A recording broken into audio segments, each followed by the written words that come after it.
Madame la Présidente de la Confédération, Monsieur le Vice-président, Madame la Conseillère fédérale, Monsieur le Conseiller fédéral, Mesdames et Messieurs, bonjour. Bienvenue à cette conférence de presse qui sera consacrée aux décisions prises ce matin par le Conseil fédéral pour lutter contre l'épidémie de coronavirus. Nous avons une séance du Conseil fédéral ce matin. Je vous propose évidemment de poser vos questions sur la séance qui s'est déroulée ce matin à l'issue de cette conférence de presse directement chez moi. Nous ne prenons pas de questions maintenant. Le thème que nous allons à traiter est plus important, je pense, pour tout le monde. Également présents à cette conférence de presse pour répondre à vos questions, ils se tiennent à disposition, ils sont au premier rang. J'ai le plaisir d'accueillir M. Daniel Koch, le responsable de la division maladies transmissibles de la FSP, M. Martin Dummermuth, le directeur de l'Office fédéral de la justice, M. Eric Scheidegger, le directeur suppléant du SECO, M. Christian Bock devrait être là, il va arriver certainement prochainement, le directeur de l'administration fédérale des douanes, ainsi que M. Serge Bavot, suppléant du Centre de gestion des crises. Voilà, je vous propose de passer donc immédiatement aux présentations de chacun des conseillers fédéraux et nous prendrons vos questions à l'issue de cette présentation. Madame la Présidente de la Confédération, vous avez la parole. Danke, Herr Vizekanzler, Herr Vizepräsident, Frau Kollegin, Herr Kollege, sehr geehrte Damen und Herren. Der Bundesrat hat sich heute erneut mit dem Coronavirus beschäftigt. Meine Damen und Herren, die Situation ist schwierig. In dieser Situation hat der Bundesrat zwei Ziele. Wir wollen die Gesundheit unserer Bevölkerung schützen und wir wollen die Betriebe, die Angestellten und die Selbstständigen unterstützen. Die Situation ist ernst, aber wir haben die Mittel und wir haben die Möglichkeiten, um ihr zu begegnen, und zwar medizinisch und finanziell. La situation est difficile, mais nous avons les moyens et nous sommes en mesure d'y faire face sur le plan médical e financier. La situazione è critica, ma abbiamo la possibilità e i mezzi a affrontarla sul piano medico e finanziario. Die Maßnahmen, die der Bundesrat bereits beschlossen hat, dienen dem Schutz der Bevölkerung und ganz besonders dem Schutz der gesundheitlich besonders gefährdeten Menschen. Diese Maßnahmen machen aber nur Sinn, wenn sie von uns allen eingehalten werden. Denn worum es jetzt geht, ist, dass wir die Verbreitung des Virus verlangsamen können. Damit schützen wir besonders gefährdete Menschen und damit wollen wir sicherstellen, dass die Spitäler sich auch weiterhin um die Schwerkranken kümmern können. Der Bundesrat dankt allen, die sich an die Hygiene- und Distanzmaßnahmen halten.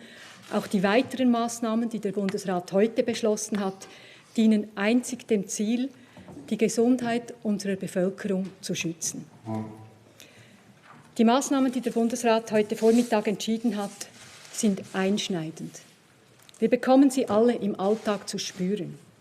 Aber wir brauchen sie. Und wir brauchen die Unterstützung der Bevölkerung. Wir müssen diesen Weg gemeinsam gehen. Der Bundesrat hat heute entschieden, dass das Veranstaltungsverbot bis Ende April verlängert und ausgeweitet wird. Auch für die Schulen haben wir einschneidende Maßnahmen beschlossen. Herr Kollege Berse wird sie Ihnen nachher ausführen. Der Bundesrat hat außerdem entschieden, dass ab sofort wieder Schengen-Grenzkontrollen an allen Binnengrenzen lageabhängig eingeführt werden. Frau Kollegin Keller-Sutter wird diese konkret darlegen. Die Einschränkungen, die wir heute zusätzlich beschlossen haben, werden viele Unternehmen, unzählige Betriebe, Angestellte und Freischaffende hart treffen. Ihnen sagen wir lassen euch nicht im Stich. Der Bundesrat kümmert sich um euch. Wir haben die Mittel und wir stellen sie für euch bereit.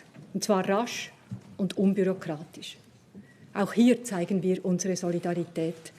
Herr Kollege Parmelin wird die einzelnen Maßnahmen ausführen.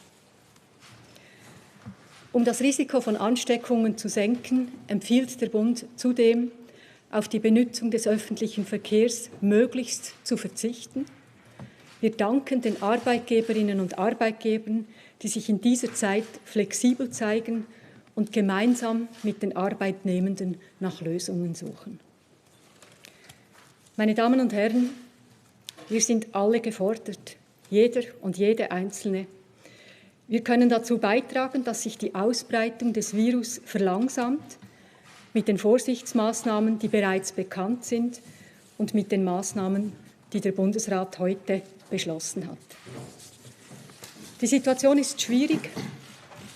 Es ist gut zu wissen, dass wir auf so viele kompetente, höchst engagierte Fachpersonen zählen können, die sich um unser Wohl, um unsere Gesundheit und um unsere wirtschaftliche Situation kümmern.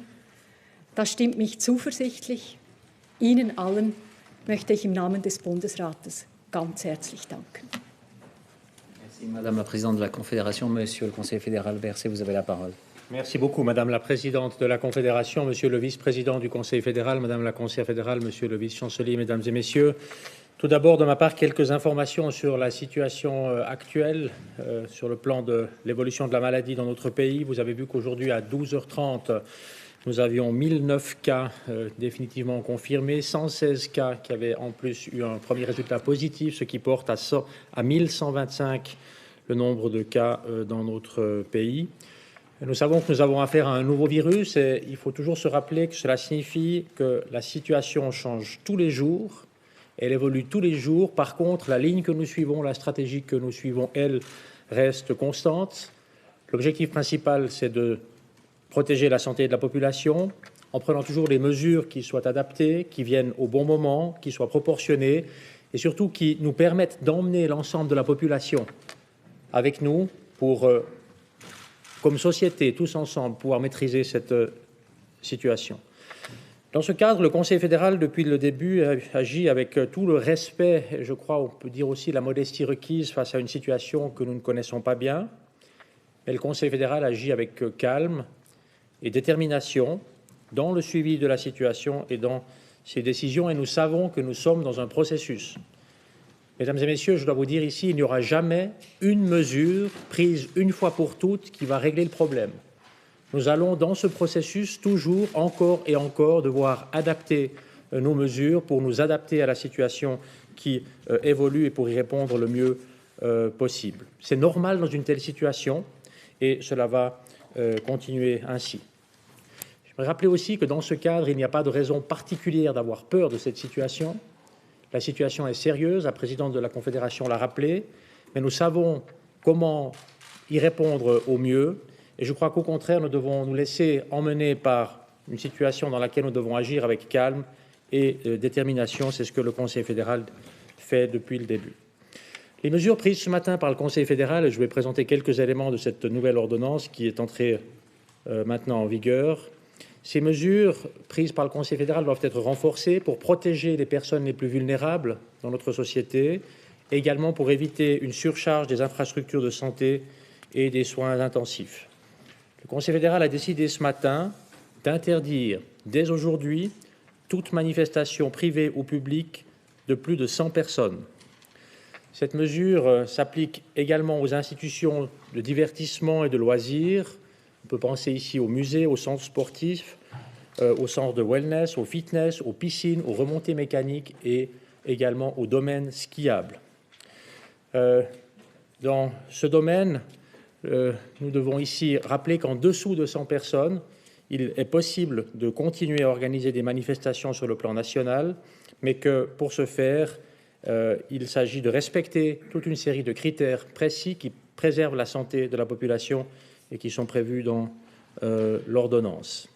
Deuxième élément que je souhaite mentionner ici concerne, et c'est une question très importante, les écoles. Nous avons proposé ce matin d'interdire les enseignements avec présence des élèves dans les écoles. Ça ne veut pas dire que nous poussons à la fermeture complète des écoles, mais que nous souhaitons éviter encore une fois, avec des raisons de santé publique, que les élèves se trouvent ensemble au même endroit. C'est quelque chose qui peut être réglé assez facilement dans les universités, les hautes écoles et aussi les gymnases où les cours à distance sont permis. C'est quelque chose qui demande un peu plus d'efforts, évidemment, dans le domaine des écoles obligatoires. Et dans ce cadre-là, les cantons peuvent prévoir des solutions d'accueil. Les cantons sont fortement invités à prévoir des solutions d'accueil parce qu'il faut rappeler ici que la question la plus importante, c'est de réussir à ralentir le rythme de la société, à ralentir l'évolution du virus, mais nous devons tout faire, mesdames et messieurs, tout faire pour éviter le mélange des générations, parce qu'avec le mélange des générations, ce sont les personnes les plus vulnérables, parce que nous savons que les personnes en dessus de 65 ans sont particulièrement vulnérables, qui pourraient être touchées. Il s'agit donc là de trouver le bon équilibre entre ralentissement de la vie sociale, y compris avec la fermeture des écoles, mais de ne pas charger ou surcharger les personnes vulnérables, ou notamment les grands-parents. Les mesures que nous avons décidées ce matin ne seront efficaces que si tout le monde les applique. Nous en appelons véritablement à la responsabilité individuelle de chacune et chacun. Nous devons nous habituer à ce ralentissement de la vie sociale pour freiner l'évolution du virus. Nous devons renoncer à certaines habitudes, à certains de nos loisirs, parce que nous souhaitons ensemble pouvoir protéger les personnes les plus vulnérables, les personnes de plus de 65 ans, les personnes qui ont une maladie préexistante, bien sûr aussi les personnes handicapées. C'est donc une question de solidarité. Et je dois vous le dire ici, encore une fois, clairement, on peut décider les mesures que l'on veut. S'il n'y a pas ces efforts qui sont réalisés par l'ensemble de la population pour ensemble maîtriser cette situation, ça ne va pas fonctionner. Nous en appelons donc véritablement ici à chacune, à chacun, pour respecter ces recommandations qui ont été réalisées. Ich will hier auch noch kurz erinnern, was bedeutet Abstand halten. Das ist wirklich eine sehr wichtige Maßnahme, soweit immer möglich, und die Hygieneregeln einzuhalten. Das sind die wirksamsten Maßnahmen gegen die Ausbreitung des Virus. Deshalb hat der Bundesrat heute genau entschieden, die Maßnahmen zu verstärken mit diesem Veranstaltungsverbot ab 100 Personen, die bis am 30. April gilt, und das ab sofort. Sie haben auch gesehen, dass wir haben für die Veranstaltungen mit weniger als 100 Personen, die bleiben erlaubt, aber wenn nur wenn bestimmte Schutzmaßnahmen eingehalten werden, das ist auch sehr wichtig, um den Schutz der Gesundheit zu sichern. Restaurants, das ist ein sehr wichtiger Punkt. Restaurants, Bars, Discos können offen bleiben, aber es dürfen nicht mehr die dürfen sich nicht mehr als 50 Personen gleichzeitig darin aufhalten, Personal inbegriffen. Außerdem müssen wiederum dieselben Empfehlungen des BAG eingehalten werden können, also Abstand halten und Hygiene. Und die Kantone sind, wie es bekannt ist, zuständig, um die Maßnahme umzusetzen. Diese Maßnahmen sind hart, meine Damen und Herren. Diese Maßnahmen sind hart, weil die Situation ist ernst. Und diese Maßnahmen sind hart, aber es ist wirklich ein Weg, der uns erlauben muss, wirklich das Ziel, das wir haben, der Schutz der vulnerablen Personen in der Gesundheit und der Schutz unserer Gesundheitseinrichtungen, es muss uns erlauben, dieses Ziel zu erreichen.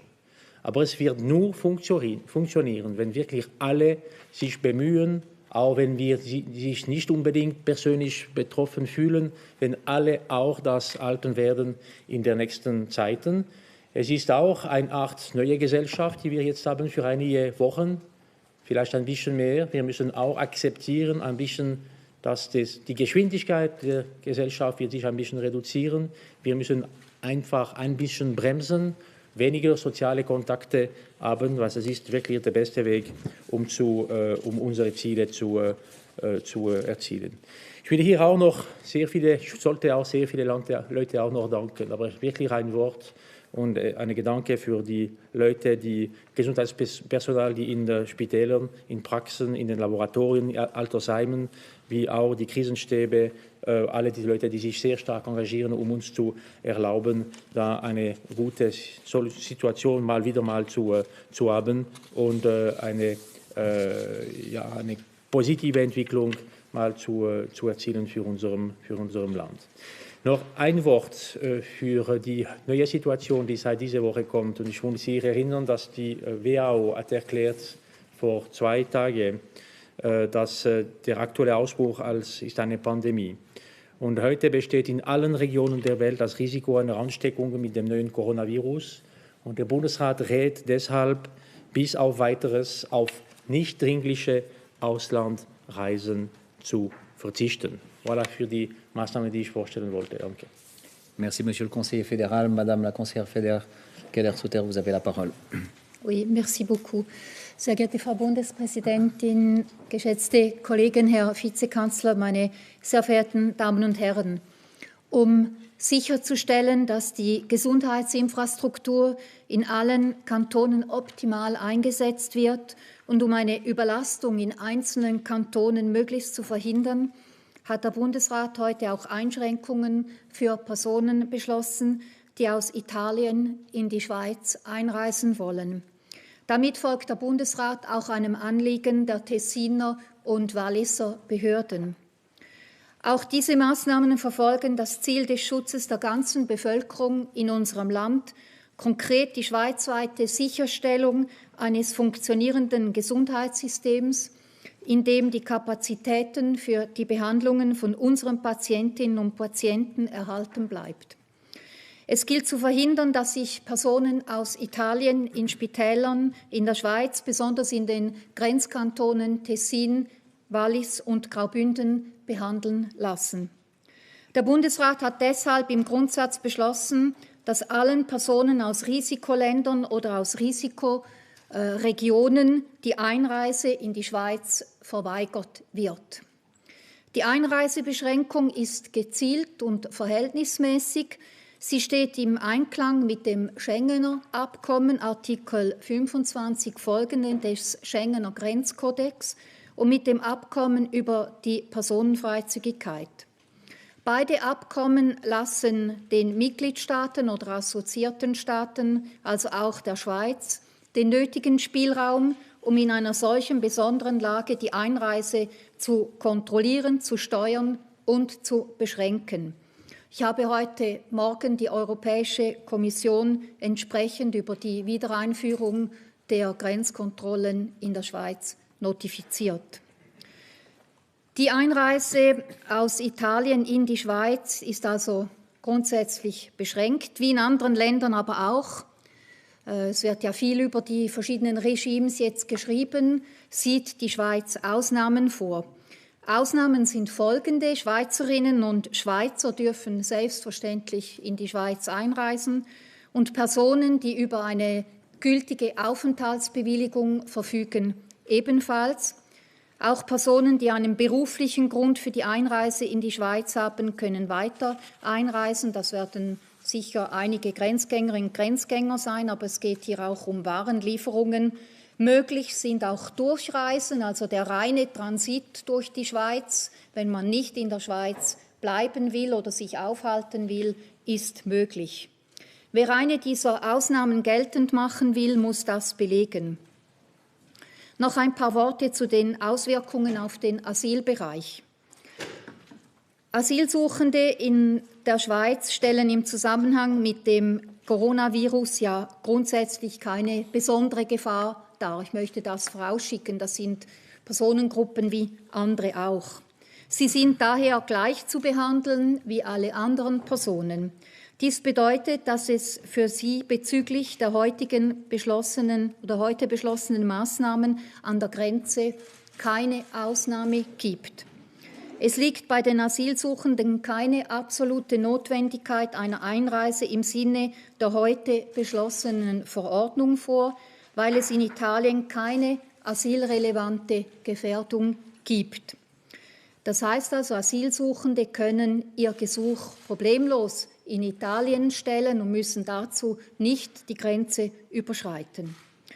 Es wäre nicht gerechtfertigt, Asylsuchende von den aus Gründen der öffentlichen Gesundheit erlassenen Einreisebeschränkungen auszunehmen.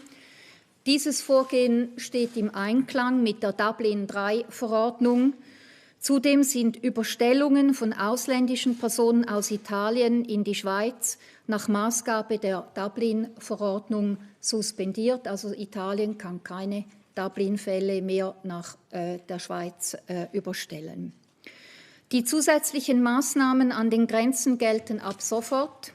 Sie werden von den Angehörigen der eidgenössischen Zollverwaltung, also dem Grenzwachkorps, aber auch den Kantonspolizeien umgesetzt. Die Verordnung, die der Bundesrat dafür erlassen hat, ist auf 6 Monate befristet. Wenn sich die Lage entspannt hat, kann sie selbstverständlich vorher wieder außer Kraft gesetzt werden. Der Bundesrat ist überzeugt, dass er auch mit diesen Maßnahmen an der Grenze angemessen auf die besondere Lage reagiert. Wir können damit gezielt auf die Zahl der Grenzübertritte einwirken zum Schutz der Interessen der Schweizer Bevölkerung. Merci Madame la conseillère fédérale. Monsieur le conseiller fédéral Parmelin, vous avez la parole. Merci Madame la Présidente de la Confédération, Mesdames et Messieurs, chers collègues, Monsieur le Vice-Chancelier, sehr geehrte Damen und Herren. Der Bundesrat ist sich bewusst, dass die getroffenen Maßnahmen schwerwiegende Folgen für unsere Wirtschaft haben. Als offene Wirtschaft, die jeden zweiten Franken im Ausland verdient, treffen uns auch die Maßnahmen, die in der ganzen Welt angeordnet werden. Der Bundesrat will unsere Wirtschaft deshalb schnell und unbürokratisch unterstützen. Oberstes Ziel ist es, dass die Lohnfortzahlung der Mitarbeitenden sichergestellt ist. Dem Bundesrat stehen zurzeit 10 Milliarden Schweizer Franken aus verschiedenen Kassen für die Soforthilfe zur Verfügung.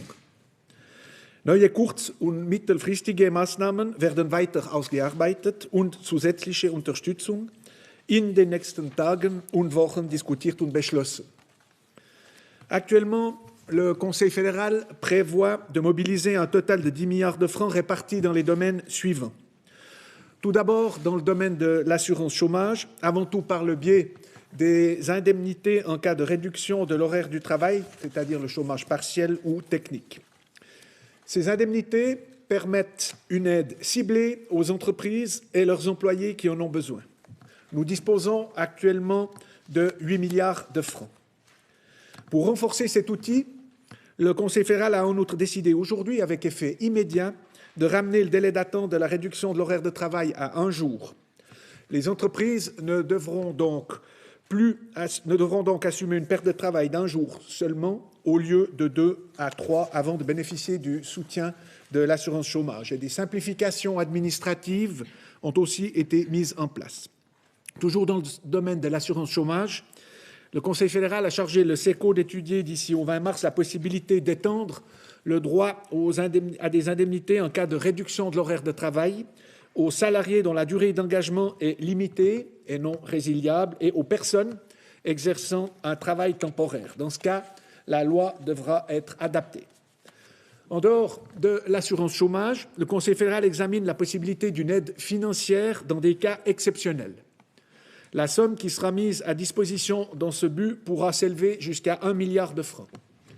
Ici, le Conseil fédéral vise en particulier des entreprises qui traversent des crises de liquidité momentanées. Le département des finances est chargé de présenter d'ici le 1er avril les modalités et les ressources nécessaires. Le Conseil fédéral, mesdames et messieurs, est conscient qu'il devra s'assurer d'une distribution efficace basée sur des critères clairs et objectifs. Il s'agira donc d'établir les bonnes structures qui permettent d'atteindre ce but. D'ores et déjà, pour les petites et moyennes entreprises fondamentalement saines, mais qui traversent des difficultés financières momentanées en raison de l'épidémie de coronavirus, le Conseil fédéral dispose de 580 millions de francs attribuables sous forme de prêts bancaires garantis aux entreprises qui en ont besoin. Les institutions de cautionnement reconnues peuvent ainsi accorder des garanties de crédit pouvant aller jusqu'à 1 million de francs à des entreprises en difficulté. Les conditions d'octroi seront en outre allégées. Les 4 institutions de cautionnement reconnues seront en outre soutenues à hauteur de 10 millions de francs pour pouvoir faire face aux charges administratives supplémentaires. Un crédit de 4,5 millions de francs est à disposition dans le cadre de la promotion des exportations. Ces fonds seront à utiliser pour compenser les pertes liées aux activités, notamment les foires commerciales de Swiss Global Enterprise. Dans le domaine du sport, pour les organisations sportives gérées par des volontaires, le Conseil fédéral souhaite fournir des contributions à fonds perdus d'environ 50 millions de francs. Leurs associations fêtières devront toutefois obtenir une couverture en capital suffisante parmi leurs membres afin de leur permettre de faire face à une situation extraordinaire pendant 6 mois. Une ordonnance précisant les détails sera prise d'ici au 1er avril. Pour le sport d'équipe professionnel, le Conseil fédéral entend octroyer des prêts remboursables à taux zéro. Des fonds allant jusqu'à 50 millions de francs sont prévus pour cette mesure. Le Conseil fédéral veut également libérer des moyens supplémentaires pour le secteur culturel. Le département fédéral de l'Intérieur va mettre au point un projet de loi temporaire d'ici au 20 mars. Il s'agit de soutenir les acteurs culturels indépendants en situation de crise et d'éviter la disparition de manifestations importantes. Enfin, un dernier point, pour suivre la situation économique, le Conseil fédéral met une task force Covid-19 et économie sous la conduite de mon département. Elle inclura des représentants du département fédéral des finances, du département fédéral de l'Intérieur et de la Banque nationale suisse. Son mandat sera à la fois d'évaluer l'impact économique des mesures sanitaires, mais aussi d'identifier les domaines où une action de la Confédération ou des cantons sera nécessaire. Voilà pour les mesures économiques déjà prises ou en voie d'élaboration. Meine sehr geehrten Damen und Herren, der Bundesrat ist fest entschlossen, die Wirtschaft in dieser besonderen Lage zu unterstützen. Ich bin überzeugt, dass alle die Herausforderungen verstehen und sich einsetzen werden, um diese Krise zusammen zu meistern. Vielen Dank für Ihre Aufmerksamkeit. Merci, Monsieur le Conseiller fédéral. Nous allons donc pouvoir passer à vos questions. Avant d'ouvrir la ronde des questions, je vous rappelle que comme nous n'aurons pas d'interview bilatérale en raison de la mise en œuvre des recommandations de l'OFSP, posez toutes vos questions maintenant. Dès que la conférence de presse sera terminée, nous nous retirerons. Il n'y aura pas d'interview bilatérale. Première question, Monsieur Grosjean. Oui, merci. Monsieur Berset, on a assisté à plusieurs conférences de presse maintenant et on nous a toujours répété que non, il fallait surtout pas fermer les écoles. Qu'est-ce qui a fait qu'aujourd'hui, vous venez et vous dites « Ah si, il faut quand même fermer les écoles ». Qu'est-ce qui fait que vous avez complètement, je dirais, changé de stratégie alors que vous nous dites que c'est une politique cohérente? Là, j'ai un peu de mal à voir la cohérence.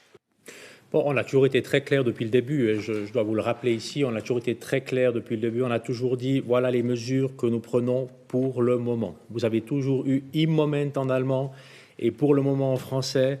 À chaque fois que je suis intervenu avec les personnes qui m'ont accompagné pour ces conférences de presse, qu'est-ce qui a changé? C'est la question que vous posez, je peux y répondre de la manière suivante. La première chose qui a changé, c'est que nous avons depuis peu, je crois que c'est depuis hier ou avant-hier, une étude du Centre européen de prévention et de contrôle des maladies qui parle de la fermeture des écoles comme une mesure qu'il faut prendre, même si on n'a pas d'évidence absolue sur le rôle des enfants dans la transmission.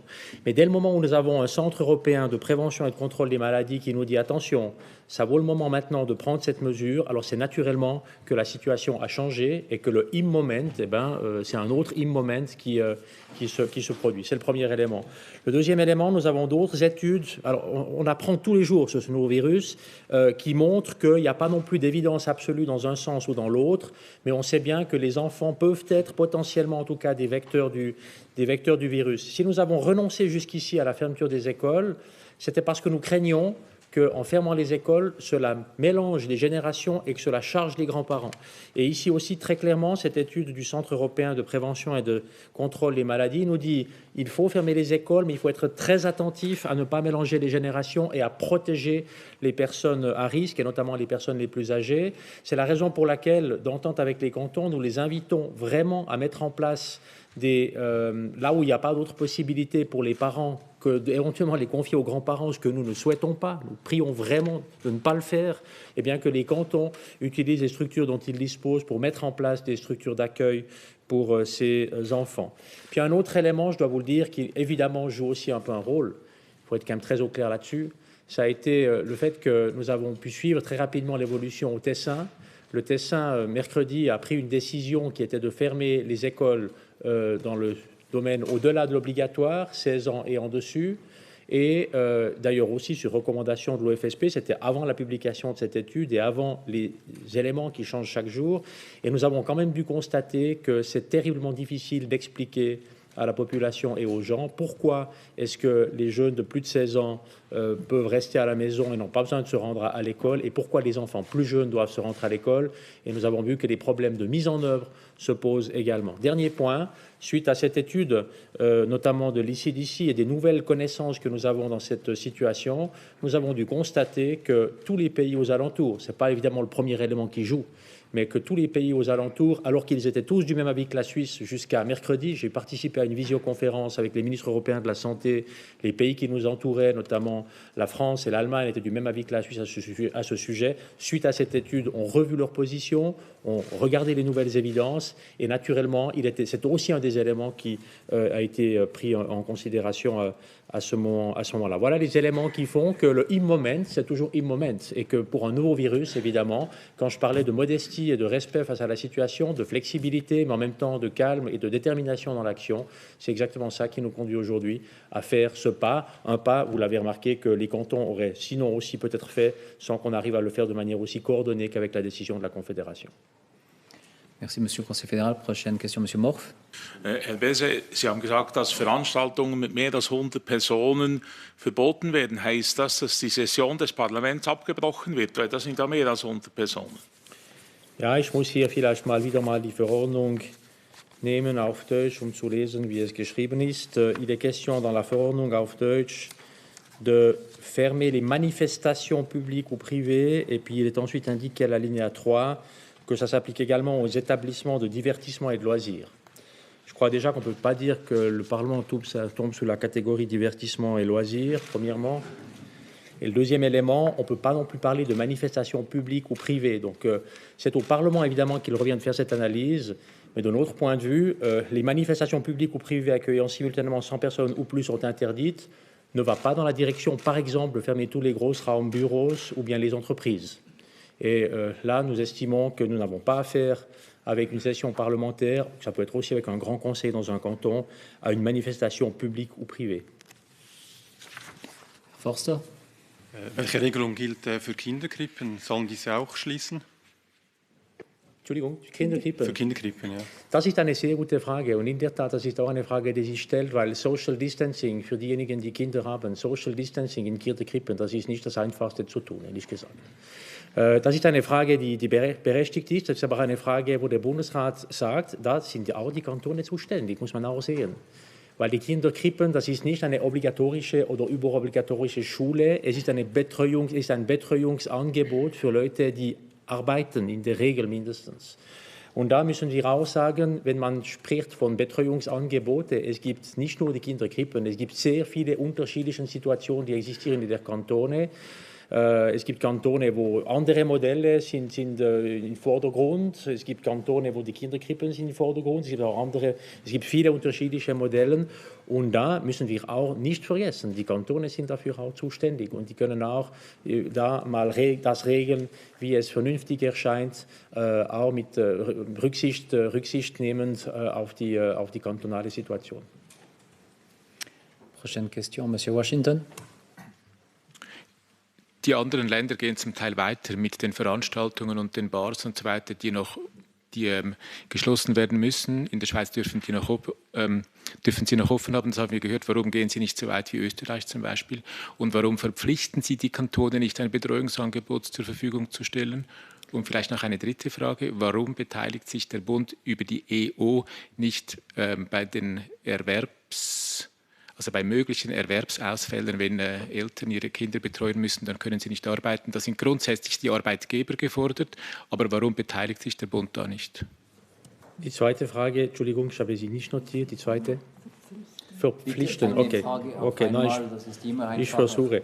EO, das wird sicher eine Diskussion werden, aber das ist noch nicht so weit. Es wird bleiben sehr rasch in die Hand genommen, damit es thematisiert wird.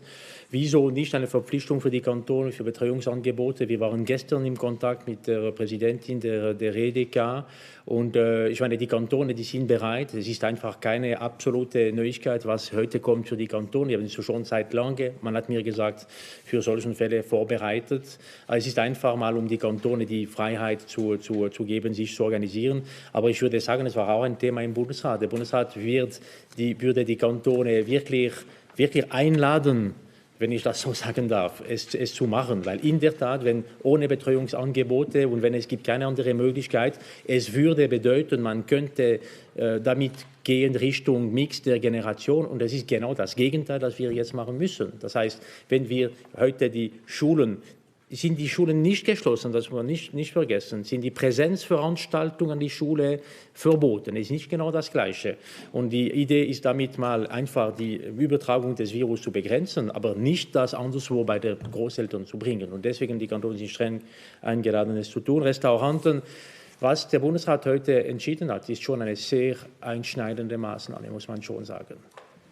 Und man kann schon darüber diskutieren, ob man noch weitergehen sollte oder weitergehen kann. Wir gehen davon aus, und das ist wirklich ein Appell an alle Veranstalter, alle Restauratoren, alle die Leute, die im Land arbeiten, auf die Gesamtbevölkerung, ist ein Appell, die Hygienemaßnahmen und die Abstandhaltung zu respektieren. Das ist die Maßnahme, die uns hilft, wirklich. Uns als Gesellschaft, als schweizerische Gesellschaft. Und deswegen haben wir mal einen großen Schritt gemacht. Aber die Idee ist einfach nicht in Richtung mal alles still zu haben.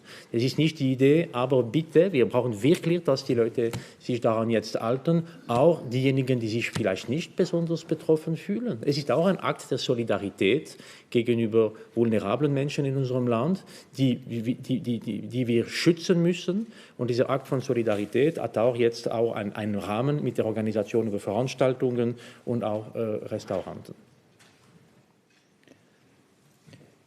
Madame Nowak, und ich bitte Sie nur eine Frage aufs Mal zu stellen. Wir kommen schon nochmals zurück. Ich habe nur eine einzige Frage. Sie appellieren an die Solidarität, Sie alle zusammen. Wir haben das, glaube ich, hier drin ziemlich gut verstanden. Ich habe einfach eine Tochter, die studiert. Und ich stelle fest, dass bei Ihren Altersgenossen das Verständnis bereits für die bisherigen Maßnahmen nicht besonders ausgeprägt ist. Wie wollen Sie in der Generation, die nämlich weiterhin sich in größeren Gruppen trifft, wie wollen Sie da dafür sorgen, dass diese Botschaft ankommt? Ich glaube, das Signal von heute ist, dass die Situation ist ernst und es ist jetzt der letzte Moment, wo man das wirklich verstehen sollte und auch vielleicht in Richtung Respekt von dieser Empfehlungen gehen sollte. Und die Tatsache, dass ab jetzt Veranstaltungen über 100 Personen ist einfach total verboten, oder? Und Restaurant, aber auch Partys, auch Diskotheken, wie sagt man das auf Deutsch, 50 inklusive Personal.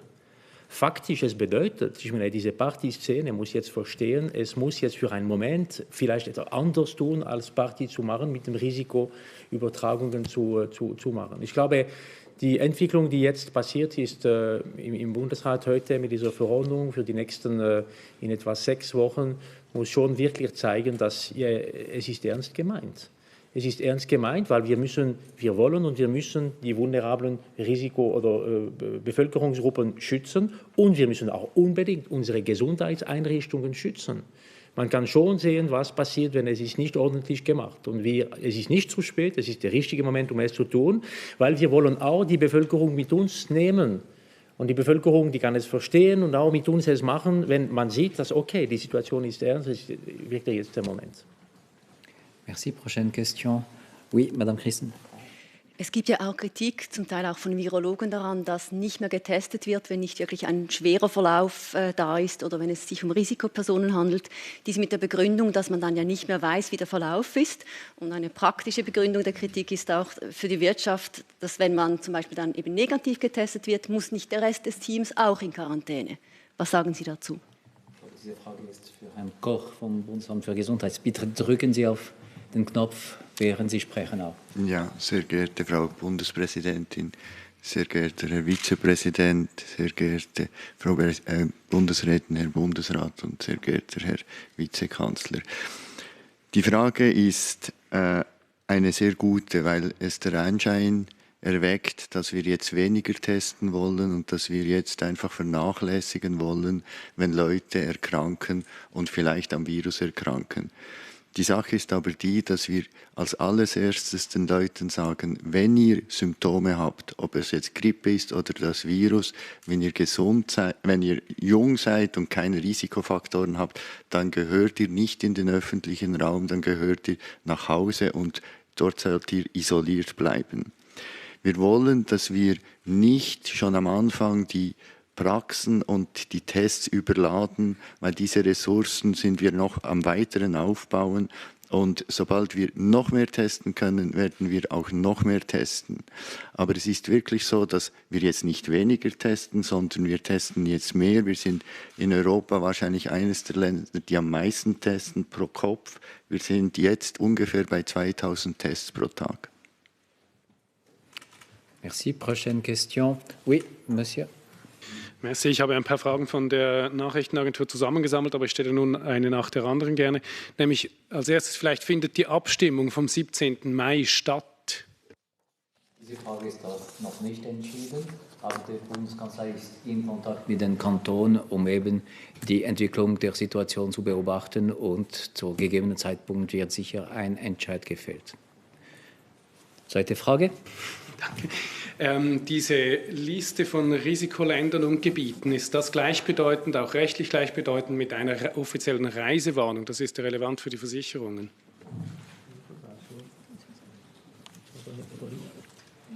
Ja, also soweit ich die Frage beantworten kann, das EDA lässt Reisewarnungen, aber das kann nicht als also die Liste kann nicht als Reisewarnung aus meiner Sicht jetzt betrachtet werden, sondern der Bundesrat, Herr Bundesrat Berset hat das ja eingangs gesagt, der Bundesrat ist so oder so der Meinung, dass man jetzt von Auslandreisen absehen soll, wenn diese nicht zwingend sind, so oder so. Peut-être Monsieur Lenz, si vous voulez compléter, puisque vous êtes le représentant du DFAE ici. Ja, ich kann eigentlich unterstützen, was gerade die Frau Bundesrätin gesagt hat. Es wird einfach von nicht dringenden Reisen ins Ausland abgeraten. Es gibt in dem Sinn bei MEDA keine Risikoländer. Es ist eigentlich von gänzlich allen Reisen wird abgeraten. Das ist eine präventive Maßnahme, um a. zu verhindern, dass Leute im Ausland irgendwo blockiert werden und dann nicht weiterreisen oder zurückreisen können. Und b. um auch zu verhindern, dass sie im Ausland erkranken und dann die entsprechenden Gaststaaten zusätzlich belasten. Merci. Est-ce qu'on avait fini avec l'agence? Je ne pense pas.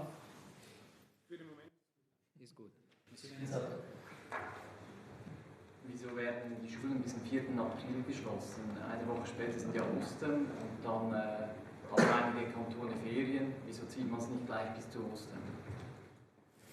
Ja, vielen Dank für diese Frage. Ich glaube, es ist auch eine einschneidende Maßnahme, muss man auch schon sehen. Und die Frage ist jetzt mal zu sehen, zu beobachten, wie die Kantone es umsetzen können. Es ist vielleicht ein Schritt, der uns einfach zwingt, mal die Situation neu zu beurteilen nach 2 Wochen und zu sehen, wie die Situation sich entwickelt. Wenn ich spreche immer von Bescheidenheit und Respekt vor dieser Situation, die wir nicht kennen. Es bedeutet auch, niemand kann wirklich jetzt sagen, wie die Situation ist in 3, 4 Wochen, auch wenn, was wir jetzt sehen, muss schon den Eindruck geben, dass es wird weiter steigen, ziemlich rasch sogar, und dass wir auch uns dafür vorbereiten müssen. Diese Maßnahmen, die in der Verordnung sind, die sind jederzeit verlängerbar, die sind aber auch jederzeit, wie sagt man das? Veränderbar. Voilà, das ist, oder man kann ja auch kündigen oder man kann auch die stoppen. Ich meine, das ist einfach so ein Punkt. Wir sind wirklich in einem Prozess, wie ich vorher gesagt habe, und es ist das erste Mal, dass der Bundesrat eine solche Maßnahme trifft. Ich meine, das betrifft auch sehr stark die Kantone, die Organisation der Familien. Wir sind ganz bewusst, von was es bedeutet, ich muss Ihnen sagen. Und deswegen, es wäre für uns her nicht so verhältnismäßig jetzt schon zu sagen, 5 oder 6 Wochen, machen wir diese 3 Wochen, werden wir das ganz genau beobachten. Prochaine question, Monsieur Nebel. Certains virologues, certains scientifiques ont signé une lettre demandant que, sur la base de la loi sur les épidémies, on passe du statut de situation particulière au statut de situation exceptionnelle. Est-ce que vous avez envisagé de passer à cette 3e phase et sinon, pourquoi? J'aurai encore une deuxième question après, mais je finis déjà avec celle-là. Merci. Oui, je dis volontiers quelque chose à ce sujet. C'est évidemment une situation aussi qu'on observe en continu. La différence entre la situation particulière et la situation exceptionnelle, c'est que la situation exceptionnelle se base sur le droit d'urgence pour toutes les décisions prises par la Confédération et toutes les compétences que les cantons ont passent à la Confédération. Nous souhaitons, aussi longtemps que c'est possible, aussi longtemps que des mesures sont possibles dans la situation particulière, et celles que nous avons prises aujourd'hui pour l'essentiel le sont, nous souhaitons rester dans la situation particulière pour pouvoir continuer à travailler de manière étroite avec des cantons qui ont des pouvoirs et la possibilité d'agir sur leur propre territoire. Cela dit, comme vous l'avez vu dans l'ordonnance, il y a certains éléments qui s'appuient directement sur le droit d'urgence, article 184, 185 de la Constitution, ce sont les éléments qui concernent la frontière, mais pour les autres éléments, ils se situent dans le cadre d'une situation particulière dans laquelle nous travaillons en étroite collaboration avec les cantons et dans laquelle nous pouvons agir de manière, je crois déjà, assez appuyée, puisque toutes les autres mesures qui sont prises aujourd'hui font partie de la situation particulière. Pour la deuxième question, si j'ose, beaucoup de parents vont se poser la question dès lundi prochain, que faire si je dois travailler et puis en même temps que je ne peux pas envoyer mes enfants à l'école. Qu'est-ce que vous leur conseillez? Quelle est la situation juridique pour ces parents? Et est-ce qu'il n'y a pas une contradiction dans le fait d'offrir aussi une structure d'accueil s'il s'agit justement d'éviter le fait que le virus se répande parmi les enfants? Madame la Présidente. Ich denke, schon die bisherige Situation hat gezeigt, dass sehr viele Arbeitgeber und Arbeitgeberinnen sehr flexibel und offen jetzt auch auf diese Situation reagieren, mit Homeoffice, mit den Möglichkeiten, später zu kommen, die Stoßzeiten im öffentlichen Verkehr zu vermeiden. Und wir zählen darauf, dass hier auch die Arbeitgeber mit ihren Arbeitnehmenden Lösungen suchen und Lösungen finden, die es ermöglichen. Wir sind uns bewusst, dass diese Maßnahme jetzt sehr rasch umgesetzt werden muss. Am nächsten Montag muss für ganz viele berufstätige Eltern müssen eine Lösung finden. Wir zählen auch darauf, dass mit Nachbarn Lösungen gefunden werden. Ich denke, es braucht hier jetzt wirklich die Beteiligung von allen, um hier die Situation für die Familien zu klären. Sie fragen das Betreuungsangebot einerseits und gleichzeitig der Unterricht, der in den Schulen nicht mehr stattfinden soll. Der Unterricht, das ist die Situation, wo Sie in bestimmten Räumen 20 bis 28 Kinder haben und dort eben diese Abstandregeln kaum mehr einhalten können. Und wir gehen davon aus, und das ist auch mitgemeint, dass in diesen Betreuungsangeboten selbstverständlich die Situation so geregelt wird, dass eben diese Abstandmaßnahmen eingehalten werden können mit den Kindern, mit den Betreuenden. Das ist die Aufgabe. Aber Herr Kollege Berset hat es gesagt, die Kantone sind hier nicht völlig überrascht. Sie mussten damit rechnen, dass diese Maßnahme entschieden wird. Und sie haben auch uns versichert, dass da bereits Überlegungen gemacht worden sind. Aber selbstverständlich, jetzt sind die Kantone gefordert, die Gemeinden gefordert, die Eltern gefordert und ich denke auch alle Nachbarn, alle, die hier beitragen können, vielleicht auch Studierende, die jetzt auch mehr Möglichkeiten haben, sich an der Kinderbetreuung zu beteiligen. Da ist sehr viel Engagement und sehr viel Kreativität gefordert und der Bundesrat ist auch sehr dankbar, wenn in der Gesellschaft jetzt diese Stimmung ist, dass wir einander unterstützen können. Monsieur Zala. Jetzt haben wir diese Maßnahmen, diese viel strengeren Maßnahmen auf nationaler Ebene.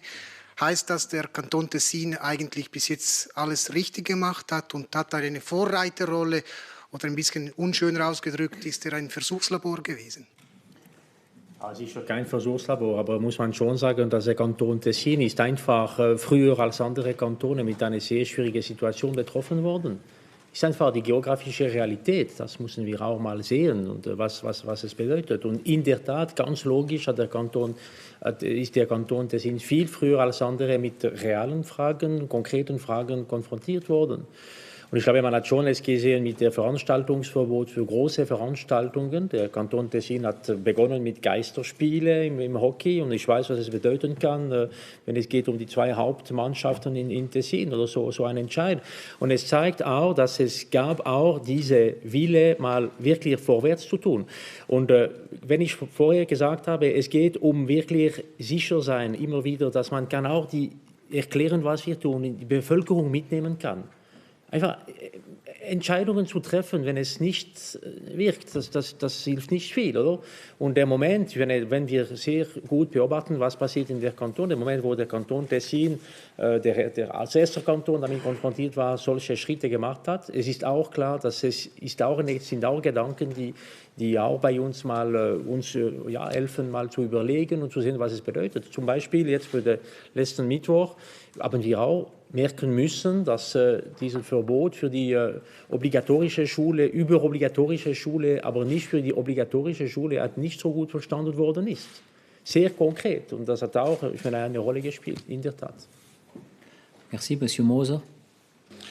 Ja, Herr Berset, ich habe eine Frage über die Einschränkungen für Bars und Diskotheken auf 50. Kontrollieren Sie das und wie gehen Sie vor, wenn sich jemand nicht daran hält?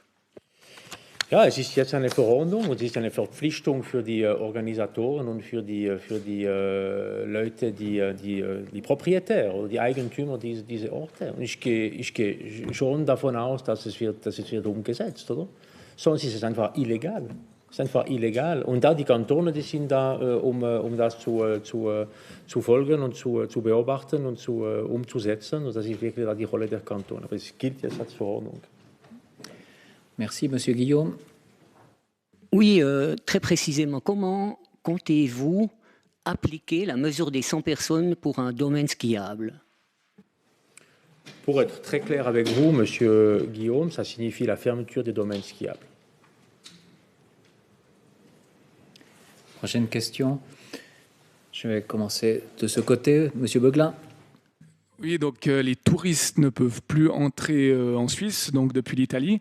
Par contre, les 70 000 frontaliers peuvent toujours passer la frontière. En quoi est-ce que c'est cohérent?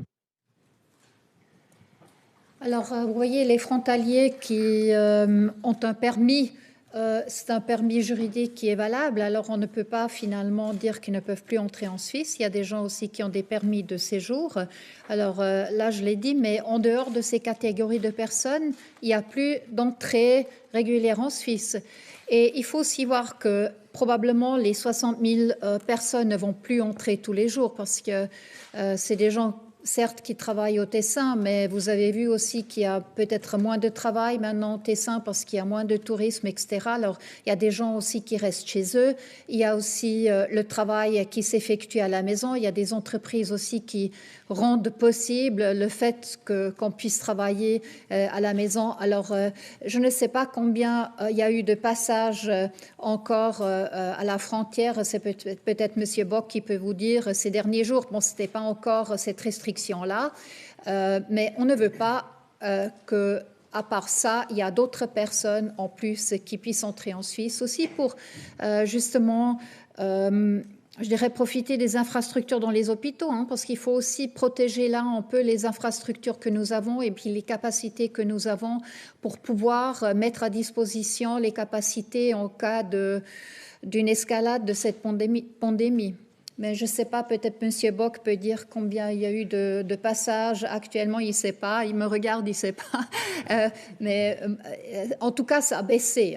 Ça a certainement baissé. Et si vous regardez à quel point aussi la situation maintenant est assez calme, la vie économique, etc., au Tessin est devenue assez calme, je pense qu'il n'y a plus tout le monde qui va entrer en Suisse. Monsieur Bock, vous souhaitez encore ajouter? Ja, vielen Dank. Ich kann ergänzen, dass in der Tat der gesamte Personenverkehr deutlich zurückgegangen ist.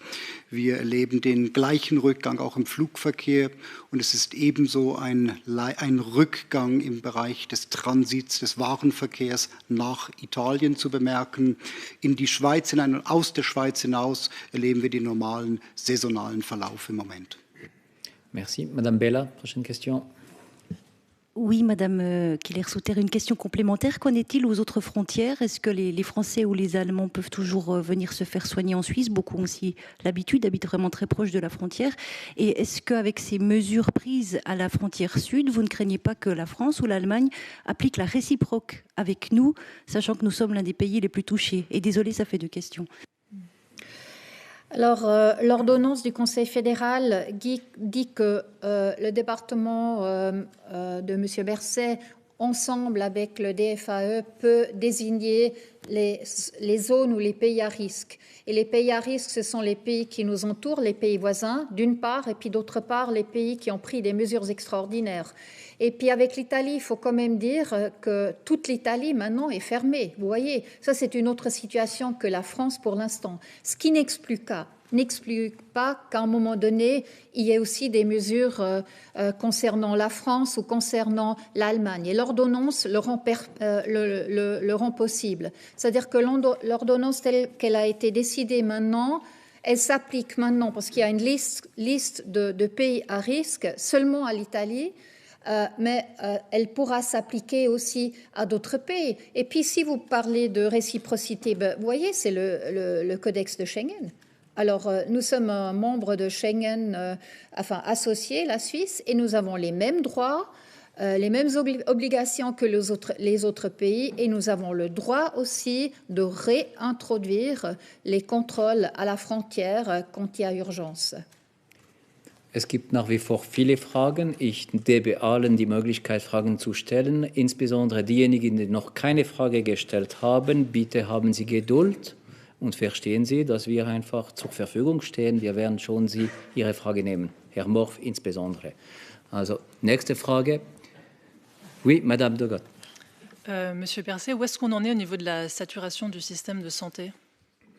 On ne peut pas parler pour l'instant de saturation du système de santé. Vous avez vu dans l'ordonnance, j'en ai pas parlé, mais il y a un élément assez important qui se situe à la fin de l'ordonnance qui prévoit aussi une obligation d'informer concernant la couverture sanitaire de manière à ce que nous puissions piloter ça aussi sur le plan national. Et ça, il s'agit naturellement là de pouvoir piloter la situation avec les cantons, bien sûr, avec les hôpitaux, à partir du moment où on commencerait à être à la limite. Donc pour l'instant, ce qu'on constate, c'est évidemment une progression du nombre de cas coronavirus. J'ai eu l'occasion hier encore d'échanger personnellement, directement avec deux médecins chefs de soins intensifs de deux grands hôpitaux pour comprendre la situation. Et pour l'instant, eh bien, la situation, elle évolue.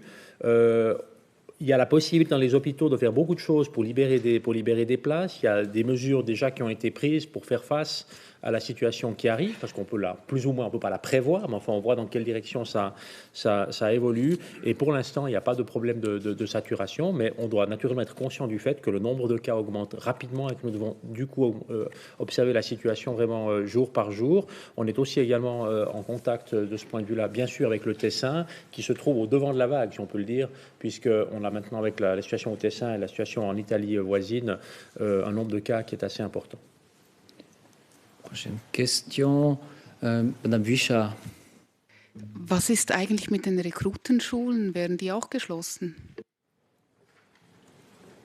Es ist nicht vorgesehen. Es ist keine. Je crois encore qu'ici, on peut effectivement expliquer qu'une Rekrutenschule, ça n'est pas un établissement de divertissement et de loisirs. Et ça n'est pas non plus une manifestation publique ou privée accueillant 100 personnes ou plus. Surtout, normalement, pour être sérieux, sur les Rekrutenschulen, nous partons de l'idée qu'évidemment, il est possible de respecter les mesures, on peut intégrer les mesures d'hygiène et de Abstand halten. C'est ça qui doit faire foi dans ce cadre-là. Et prochaine question, Monsieur Fellmann. Frau Bundespräsidentin, wie würden Sie die heute beschlossenen Maßnahmen historisch einordnen? Ja, es ist sicher eine sehr außergewöhnliche Situation und auch die Maßnahmen sind einschneidend. Ich habe das gesagt und umso wichtiger ist es, dass die Bevölkerung, Herr Berset hat das mehrmals erwähnt, die Bevölkerung wirklich mitnehmen können, dass sie das verstehen, worum es geht und warum wir diese Maßnahmen brauchen und warum sie alle mitmachen sollen, auch diejenigen, die sich nicht selber unmittelbar davon betroffen fühlen. Wenn Sie sagen historisch, ja, ich weiß es nicht, ob es solche Maßnahmen schon einmal oder ob solche Maßnahmen in unserem Land schon einmal beschlossen worden sind. Wenn, dann sicher unter sehr anderen Umständen. Ich glaube, was auch wichtig ist, und das hat Herr Berset ebenfalls erwähnt, wir sind in einem Prozess. Wir haben es hier mit einem Virus zu tun, von dem wir immer noch wenig wissen. Wir wissen täglich mehr, es gibt diese Studien und deshalb müssen wir die Maßnahmen auch immer wieder anpassen. Die Verordnung, die wir heute beschlossen haben, die ist ganz explizit so aufgebaut, dass wir sagen, das sind jetzt die Maßnahmen, aber wir müssen auch diese wieder überprüfen können. Das ist nicht ganz einfach, weil die Bevölkerung soll verstehen können, warum das heute gilt, warum vielleicht in kurzer Zeit etwas anderes wieder gilt. Und deshalb ist es so wichtig, dass wir uns erklären, dass wir der Bevölkerung aufzeigen, worum es ganz genau geht. Und ich glaube, die zwei Elemente sind wichtig. Wenn wir jetzt diese Maßnahmen ergreifen, dann können wir dazu beitragen, dass sich das Virus also weniger schnell ausbreitet. Und für die Menschen, die sich jetzt vielleicht selber nicht betroffen fühlen und denken, sie haben auch keine Bedenken für sich selber, die müssen sich bewusst sein, dass wenn in sehr kurzer Zeit sehr viele Menschen schwer krank werden, dann haben wir Schwierigkeiten, dann überhaupt die schwerkranken Menschen in unserem Land noch zu pflegen, uns um sie zu kümmern. Also es geht hier um die besonders verletzlichen Menschen, aber es geht eben auch um diejenigen, dass wir weiterhin die schwerkranken Menschen überhaupt pflegen können. Das zu verstehen, das die Bevölkerung mitzunehmen, ist eine sehr anspruchsvolle Aufgabe. Wir sind Ihnen allen auch dankbar, wenn wir mit Ihnen zusammen diese Maßnahmen gut erklären können, dass die Bevölkerung weiß, was der Bundesrat und warum der Bundesrat diese Entscheide fällt. Ich hoffe sehr, dass uns solche weiteren Entscheide erspart bleiben, aber im Moment bleibt uns nichts anderes übrig, als in dieser Situation nach bestem Wissen und Gewissen das zu tun, was wir in unserer Verantwortung tun können für unsere Bevölkerung. Monsieur Favre. Peut-être Madame la Présidente de la Confédération, est-ce que les transports publics ne restent pas finalement le maillon faible de toute la stratégie de prévention? Alors, c'est ce que l'on a déjà dit à la population, c'est qu'il faut essayer d'éviter les heures de pointe dans les transports publics.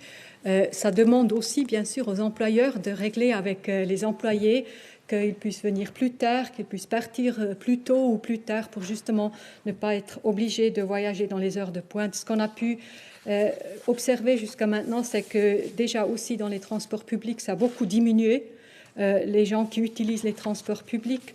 Ce que maintenant on a décidé, c'est que aussi les transports publics, c'est les CFF et les cartes postales qui ont le système Führerschaft, alors ça veut dire qu'ils peuvent prendre des décisions aussi pour les autres transports publics, c'est qu'on garde le service minimal, das Grundangebot dans le service du transport public, mais là où il y a les transports avec des buts touristiques, les transports pour des groupes, c'est annulé, c'est terminé, c'est plus offert.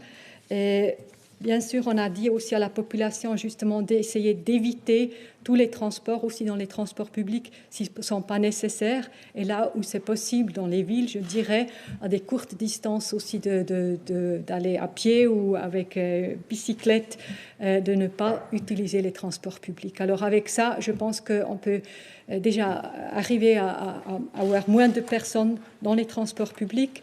On a aussi pris des mesures pour les gens qui travaillent dans les transports publics. Alors dans les bus, vous avez vu probablement déjà qu'on essaie qu'il n'y a plus de contact avec ceux qui Busfahrer. Et puis dans les trains, par exemple, il y a toujours des contrôles, mais moins de contrôles. Alors on essaie vraiment aussi de protéger les gens qui travaillent dans les transports publics avec tous les moyens possibles. Monsieur Bühler.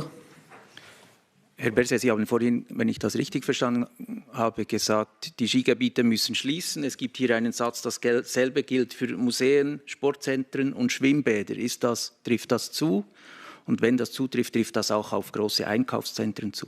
Nein, noch einmal, hier, es geht um öffentliche oder es geht um Veranstaltungen, wo man einfach 100 Personen gleichzeitig im selben Ort hat. Und in der Tat, auf Skigebiete, wenn es ist ein riesen Skigebiet mit wenigen Personen, wenn sie Ski fahren, es ist nicht so, dass es gibt Probleme. Aber wir wissen schon genau, wo sind die Probleme auch in die Skigebiete. Das sehen Sie auch selbstverständlich, oder?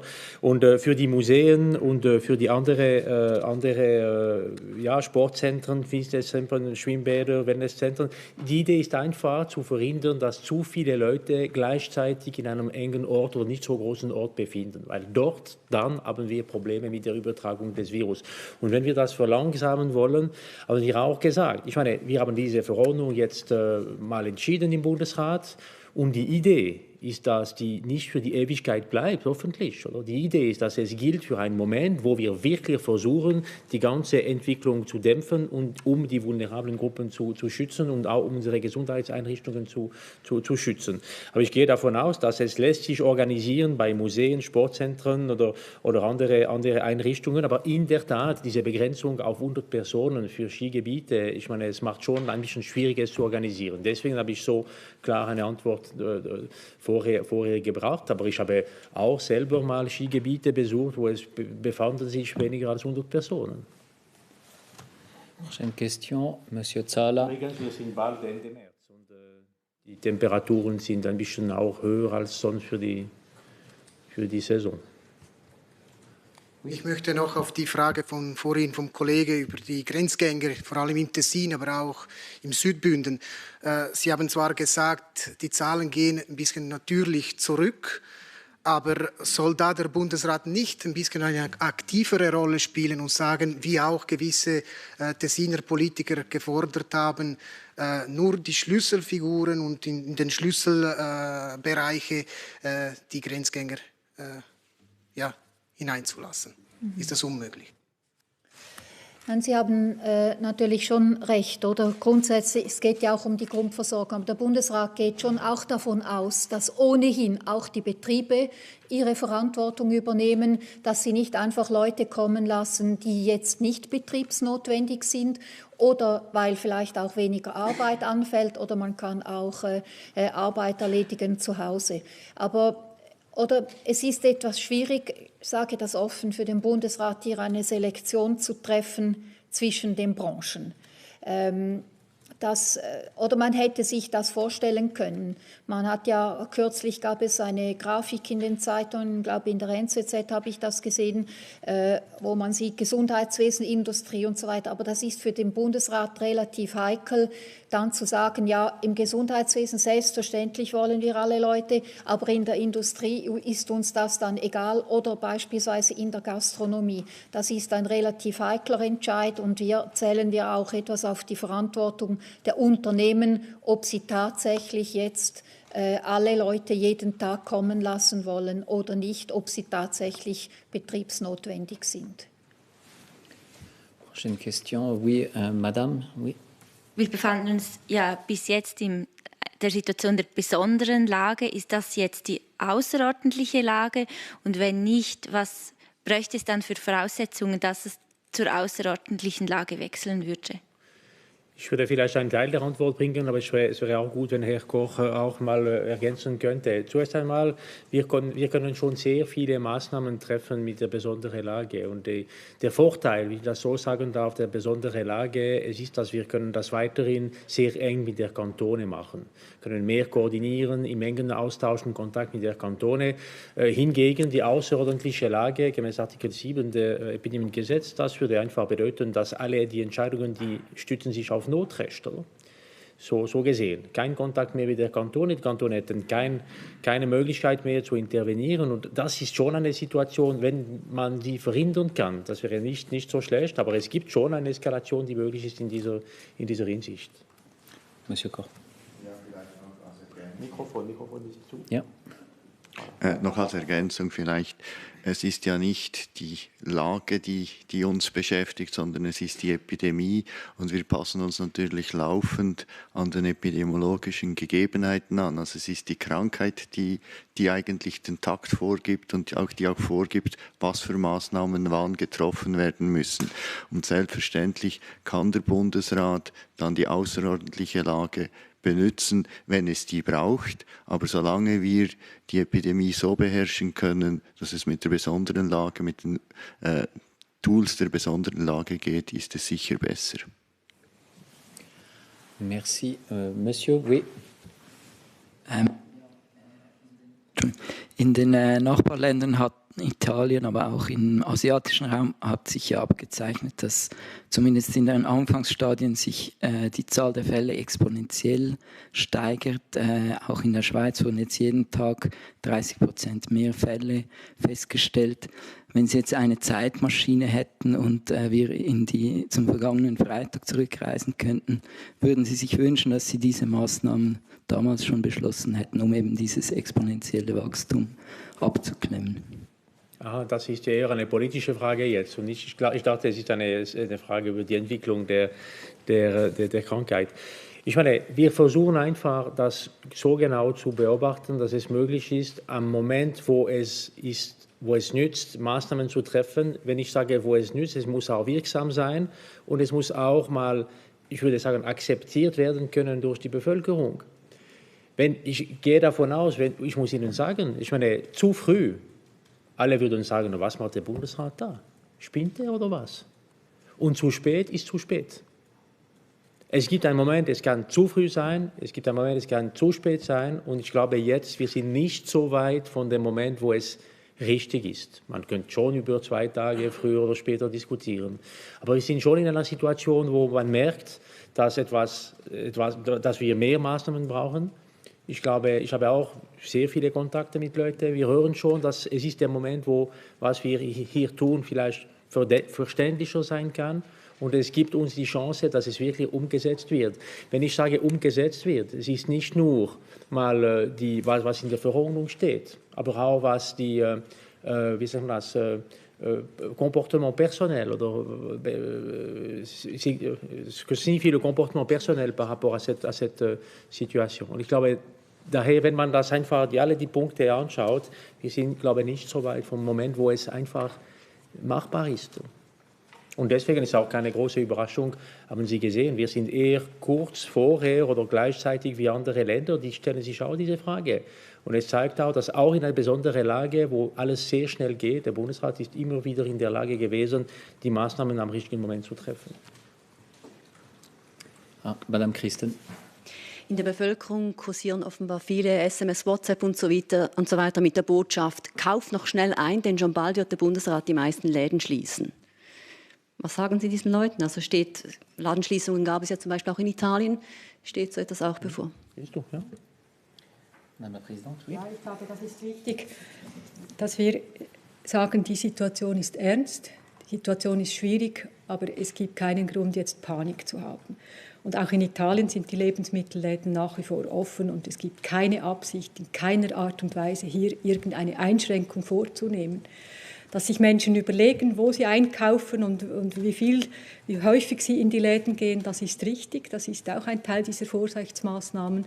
Aber jetzt Panik zu haben, es gibt keinen Grund dafür und ich denke, auch dafür ist der Bundesrat besorgt, wenn wir sagen, zum Schutz unserer Bevölkerung, dass wir die Maßnahmen eben jetzt so treffen, dass wir nicht plötzlich Maßnahmen ergreifen müssen, die dann wirklich für die Bevölkerung nicht mehr tragbar sind. Deshalb ist es so wichtig, dass jetzt alle, auch diejenigen, die sich nicht persönlich unmittelbar betroffen fühlen von dieser Pandemie, dass sie sich an diese Maßnahmen, Hygiene und Distanz halten.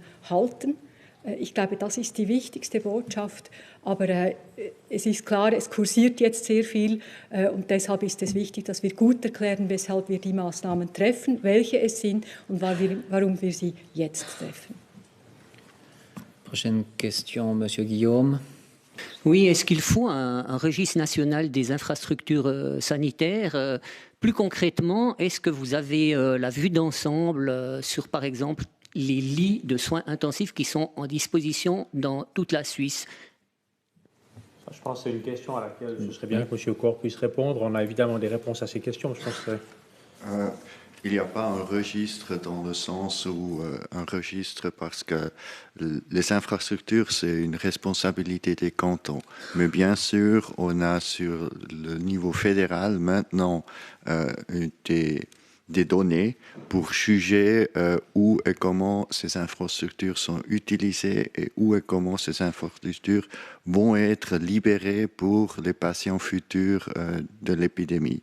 Et dans ce moment-là, le plus important, c'est vraiment que tous les hôpitaux en Suisse savent que maintenant c'est le moment pour se préparer et pour libérer des infrastructures, surtout des infrastructures des soins intensifs.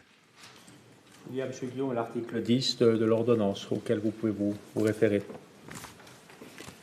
Madame, oui. Darf ich vielleicht zurückkommen auf die Frage der Betreuungsstrukturen in den Schulen?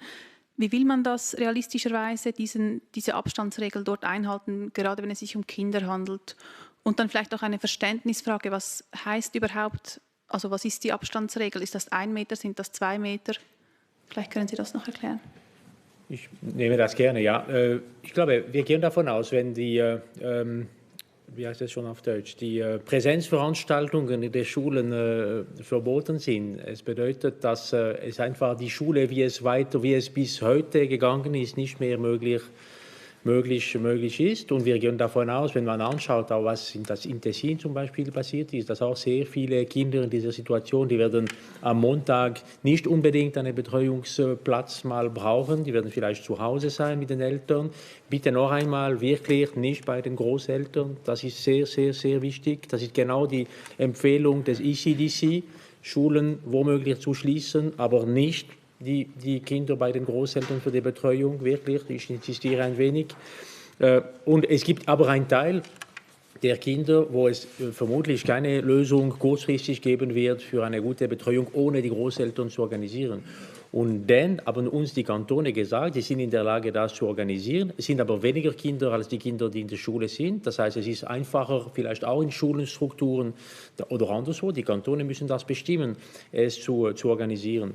Und die Regeln sind ziemlich einfach. Abstand halten. Wir sagen immer, ich meine, es braucht weniger als 2 Meter, mehr als 15 Minuten, um ein Risiko der Übertragung zu haben. Das gilt nach wie vor. Und sonst einfach Hygienemaßnahmen zu halten. Hände waschen, keine Hände schütteln. Ich meine, diese Maßnahmen kann man in Betreuungsorte, wenn ich das so sagen darf, wo sie nicht Schulzimmer mit 25 Schülern in ganz nicht so großen Räumen. Das muss sich möglich sein, es umzusetzen, und da die Kantone werden es auch so tun.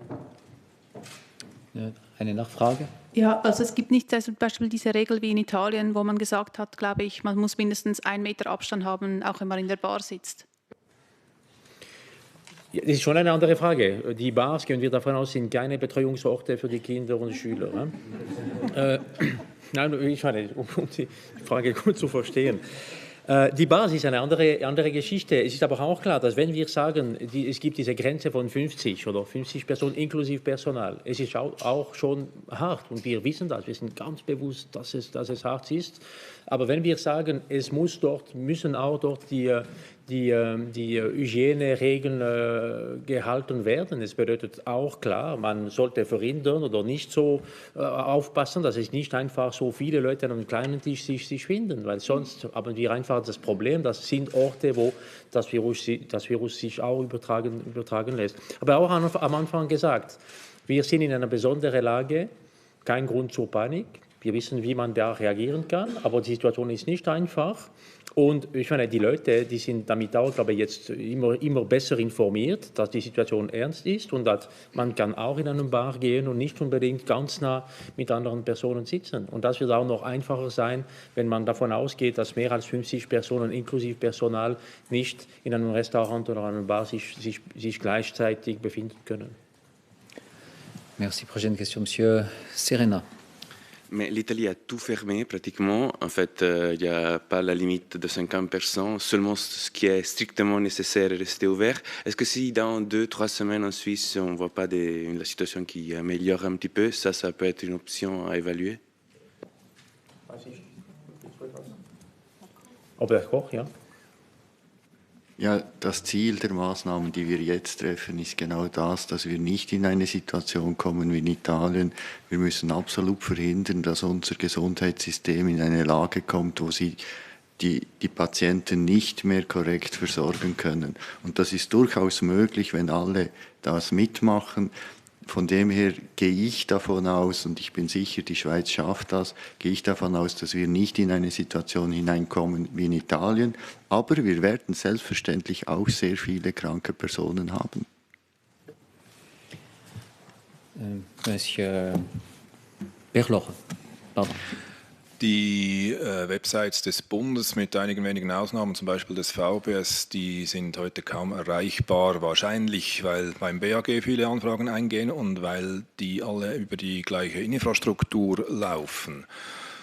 Hat man hier etwas vernachlässigt in der Vergangenheit, und was wären die Lehren für die Zukunft, jetzt wo man dringend auf Informationen angewiesen wäre?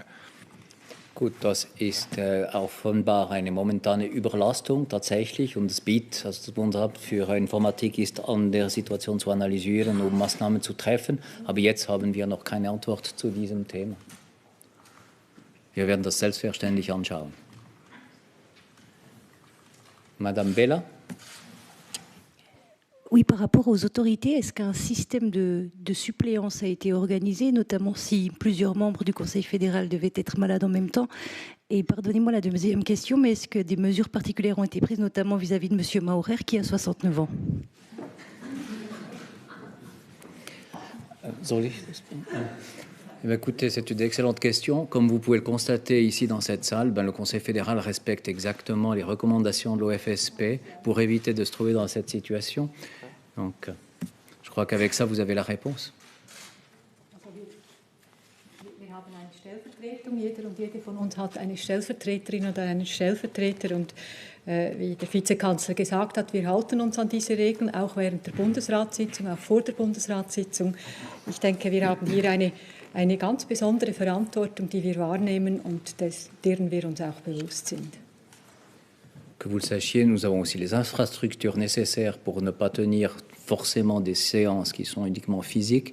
Et si un conseiller fédéral manquait, on pourrait aussi le faire participer à une séance du Conseil fédéral depuis l'extérieur. Donc il y a de multiples possibilités pour continuer à être efficace et à travailler dans à peu près toutes les circonstances.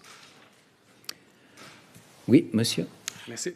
Ich würde gerne wissen, wie viele Beatmungsgeräte die Armee hat und ob diese alle einsatzbereit sind und bereit wären, den Kantonen vielleicht zur Verfügung zu stehen, falls nötig.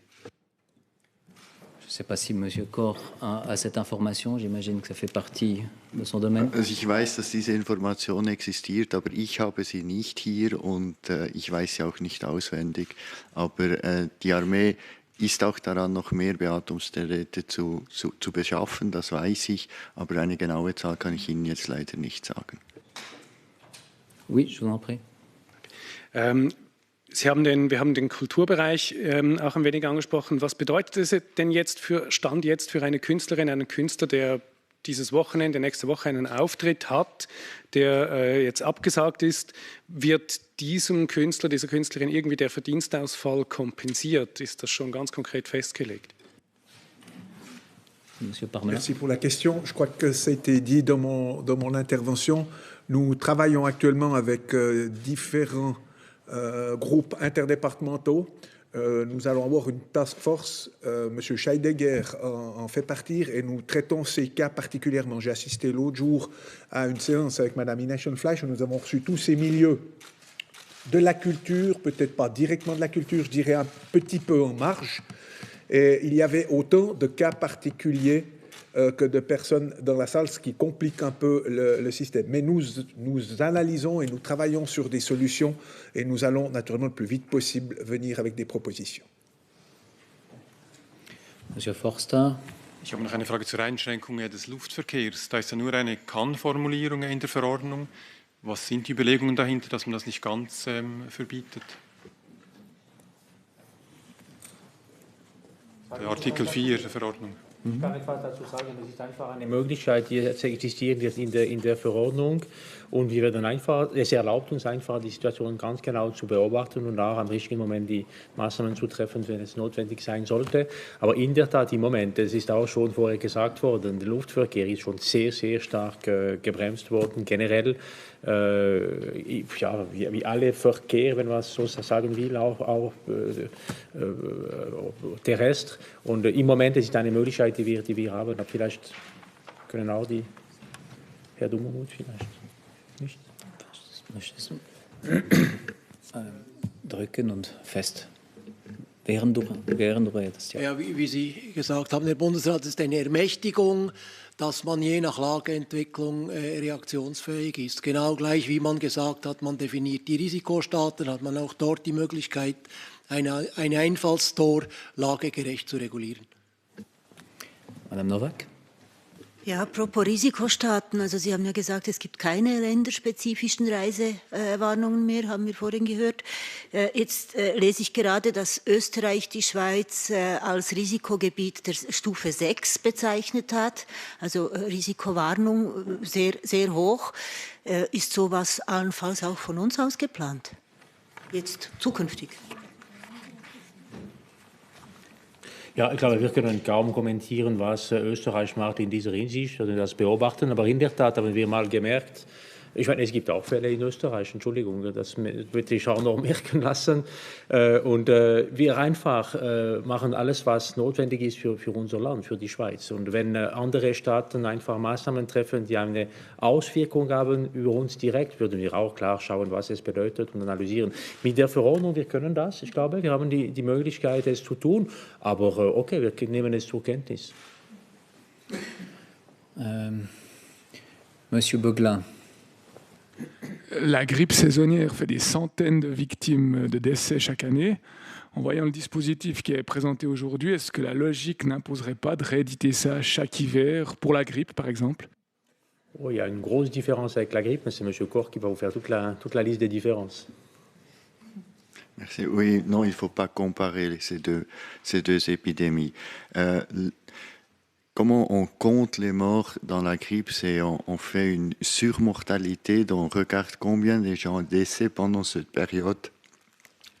Et ce n'est pas des comptes un à un comme maintenant. Maintenant, c'est clair, on est dans une situation où on compte les morts directement diagnostiqués avec le coronavirus.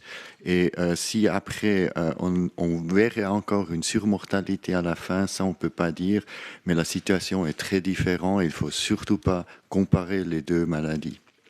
Si vous me permettez d'ajouter un mot, pardon, M. Koch, de compléter encore après que vous ayez parlé sur ce sujet, parce que c'est vous le spécialiste, mais la grande différence, pour la grippe, il y a un vaccin.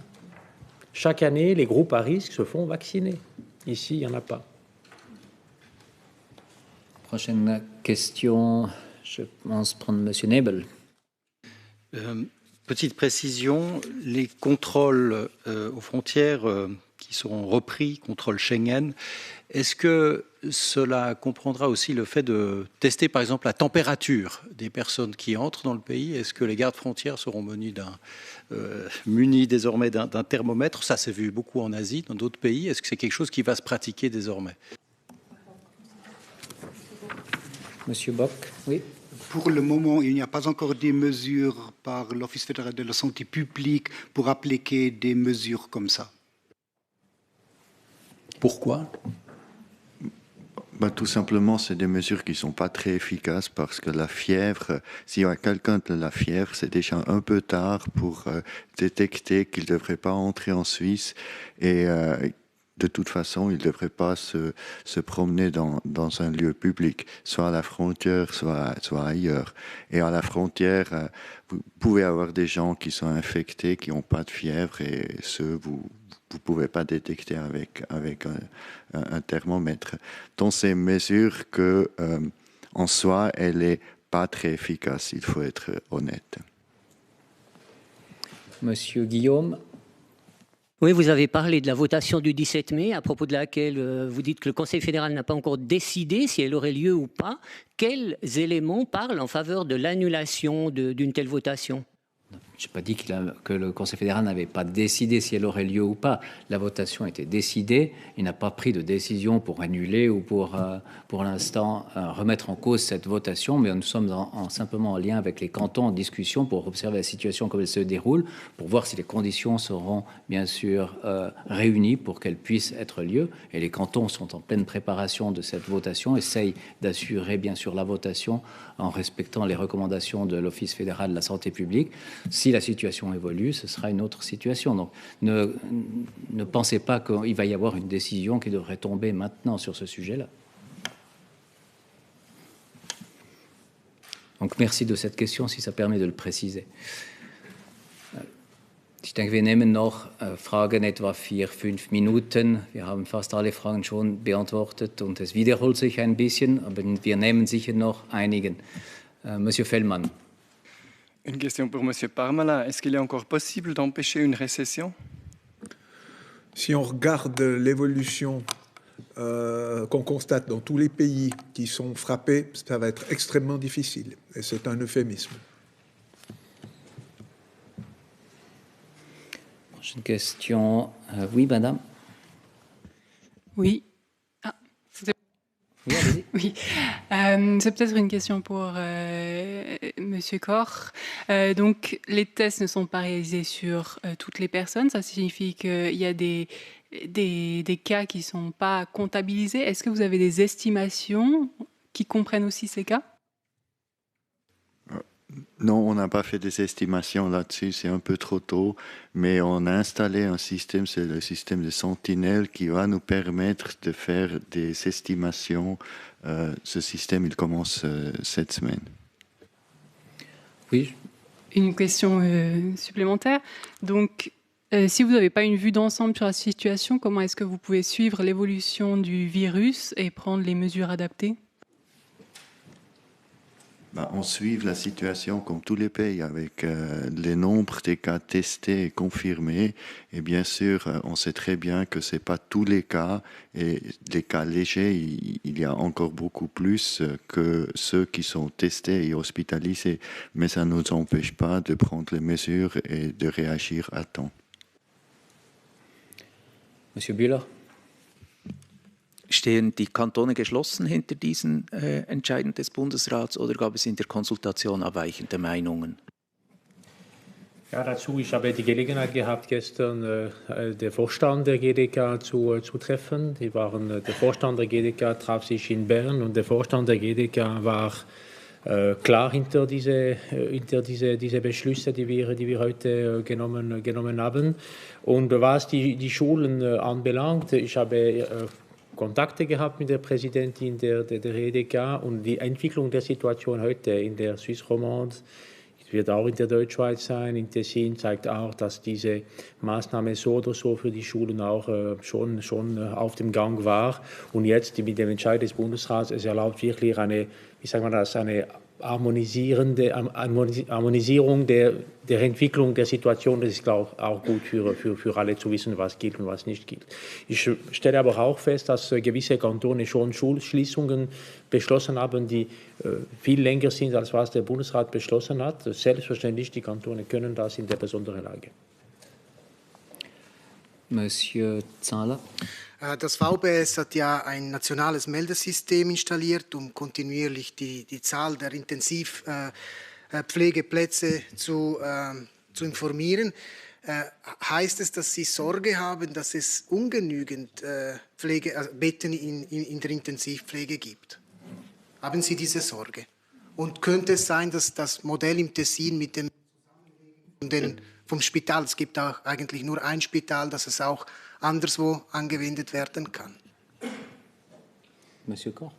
Ja, nein, wir haben die Sorge nicht, dass wir nicht wissen werden, wie viele Bettenzahlen noch zur Verfügung stehen. Das funktioniert auch normalerweise. Es werden auch normalerweise Patienten zwischen den Kantonen herumgeschoben, nicht so häufig und sicher nicht in der jetzigen Situation. Also die Sorge haben wir nicht. Es ist einfach so, dass wir das System noch verbessern wollen und deshalb ist es auch in der Verordnung so festgehalten, dass wir diese Meldungen bekommen. Die zweite Frage weiß ich nicht mehr. Ob das Modell im Tessin mit dem Zusammenlegen eines Spitales jetzt, ob das auch anderswo anwendbar ist? Ja, wir werden in der Schweiz sicher verschiedene Situationen sehen und auch verschiedene Modelle. Es gibt sicher die Orte, wo ganze Spitäler reservieren werden und dann gibt es die Abteilungen reservieren werden oder solche, die auch die Spitäler zusammenlegen. Also das überlassen wir dann wirklich den Kantonen, die die Situation im Einzelnen kennen. Je crois que nous prenons la dernière question, Madame Christen. Noch eine Frage von der Sportredaktion. Ich weiß nicht, wer sie am besten beantworten kann. Und zwar, warum sind nicht gleich grundsätzlich alle Sportveranstaltungen verboten, also auch Geisterspiele? Und könnte das noch kommen? Ich kann schon dazu vielleicht etwas sagen, oder? Epidemiengesetz, ich meine, wir machen einfach alles, was nützt für die Gesundheit der Bevölkerung, um die vulnerablen Menschen jetzt zu schützen, Gesundheitseinrichtungen zu schützen. A priori Geisterspiele, die sind nicht a priori ein Problem. Und Epidemiengesetz erlaubt uns, alles zu unternehmen für die Gesundheit der Bevölkerung, aber per se nicht einfach präzise Veranstaltungen einfach per se zu verbieten.